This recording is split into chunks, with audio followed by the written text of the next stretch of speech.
হে রৌহা গ্রামবাসী, আজিজুল তো কেবল পড়াশোনা জানে, ও আপনাদের কি দেবে? আমার ভাগ্নে রাজু মেম্বার হলে আমি কথা দিচ্ছি, এই গ্রামের মাটির রাস্তা আমি রূপোর পাত দিয়ে মুড়িয়ে দেব। আপনাদের ঘরের চালে খড় থাকবে না, আমি সোনার টিন লাগিয়ে দেব। আর যারা রাজুকে ভোট দেবেন তাদের সবার বাড়ির টিউবওয়েল দিয়ে জলের বদলে দুধ আর ফলের রস বেরোবে।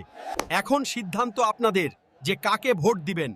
মন্ত্রী মশাই তো অনেক কিছু দেবেন বললেন, কিন্তু আমার নাতি আজিজুল আপনাদের সোনার টিন বা দুধের কলকলানি দিতে পারবে না, কারণ আমাদের সেই সামর্থ্য নেই।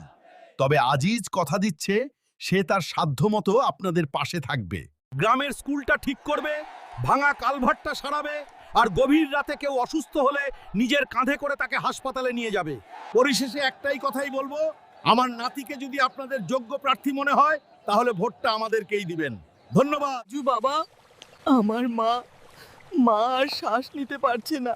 ডাক্তার বলেছে এখনই হাসপাতালে নিতে হবে। আপনার পাহারায় যে গাড়িটা আছে ওটা দিয়ে একটু সাহায্য করুন বাবা। দেখছেন না আমি গুরুত্বপূর্ণ মিটিং করছি, এখন গাড়ি গেলে আমার প্রচার বন্ধ হয়ে যাবে।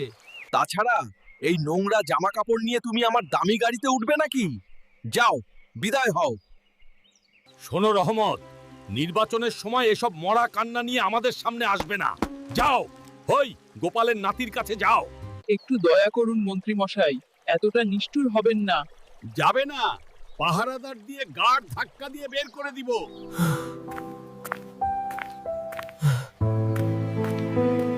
জুল বাবা, রাজু সাহেব আমাকে তাড়িয়ে দিল। আমার মা বোধহয় আর বাঁচবে না। দয়া করে আমার মাকে বাঁচান। কি বলছেন চাচা? এক মুহূর্ত দেরি করা যাবে না। দাদু, গ্রামে তো এখন কোনো গাড়ি নেই, আমি উনার মাকে কাঁধে করেই নিয়ে যাব। সাবাস আজিজুল, এটাই তো তোর পরীক্ষা। আজিজুল, উনার মাকে নিয়ে রওনা দে, আমি দেখছি গাড়ি পাই কিনা। চলুন চাচা, কলমাকান্দা হাসপাতালে, আর দেরি করা যাবে না। তুই কি পারবি? কলমাকান্দা হাসপাতালের পথ কিন্তু এখনো অনেকটা দূর। পারতেই হবে দাদুপা।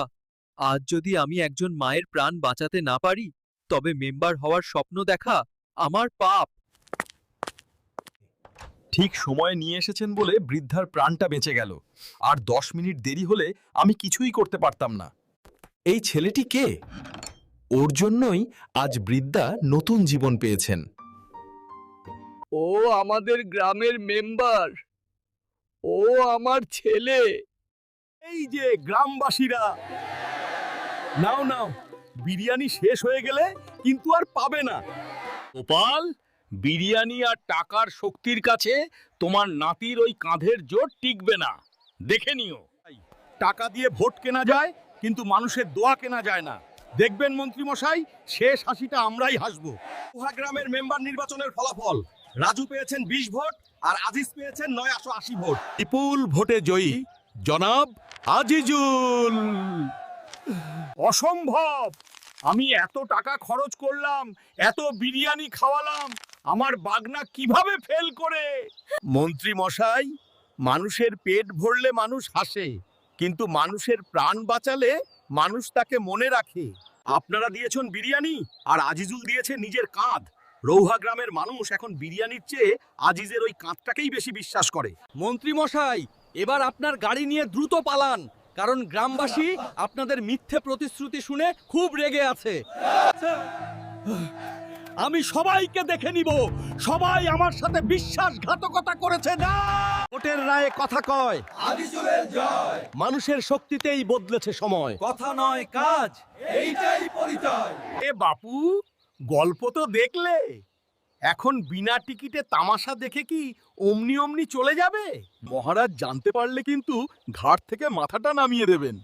তার চেয়ে বরং ওই যে নিচের সাবস্ক্রাইব লেখা বোতামটা আছে না, ওইটাই একটা জোরে চাপ দাও, আঙুলে ব্যথা লাগবে না, কথা দিচ্ছি।